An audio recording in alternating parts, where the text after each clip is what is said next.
Magandang umaga po mga kaibigan at welcome pong muli sa aking channel para sa pagpapatuloy ng aming pagmonitor sa inahin na si Nunay.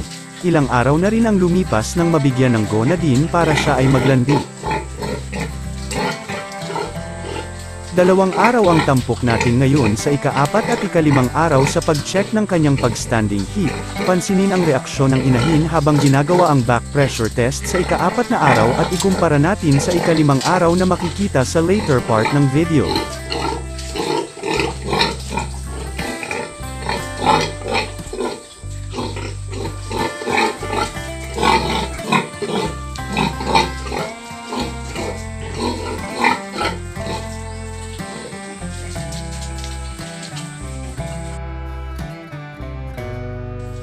Sa ika-4 na araw pa rin po ito sa hapon. Para sa mga bago lang nating manunood, may mga previous episodes na po tayo simula nang mabigyan ng go na din at araw-araw po nating dino-document ang progress ng inahin. Sana mapanood ang mga nasabing episodes para mas masundan at maintindihan ang video natin ngayon. Maraming salamat po. Kung mapapansin habang ginagawa ko ang back pressure test ay hindi siya standing heat dahil nagagalit at gumagalaw kahit hinahawakan lang sa may likod. Ibig sabihin kahit naglandi na siya ay hindi siya papayag na sampahan ng barako.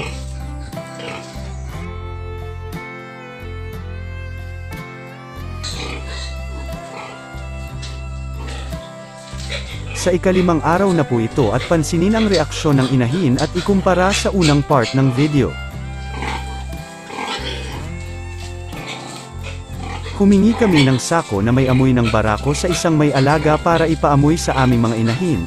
Pero kahit wala naman ang sako ay mag-standing heat pa rin siya, para na rin po ito sa katabing inahin na maglandi dahil natapos na ang kanyang paglulugon.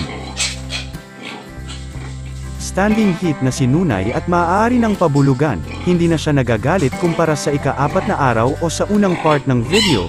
Ibig sabihin ay tatanggapin na niya ang barako para siya ay bulugan. Ang maingay ay ang katabing inahin dahil naghihingi na siya ng pagkain.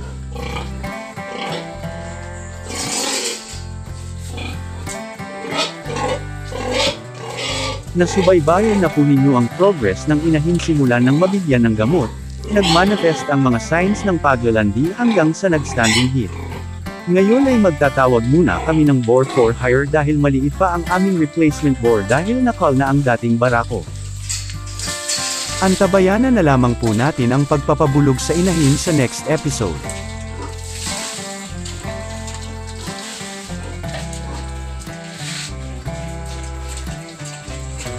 Hanggang dito na lamang po ang aking video, sana ay nagustuhan at may nakuhang mga simpleng kaalaman. Maraming salamat sa oras sa inyong panunood at happy farming po mga kaibigan.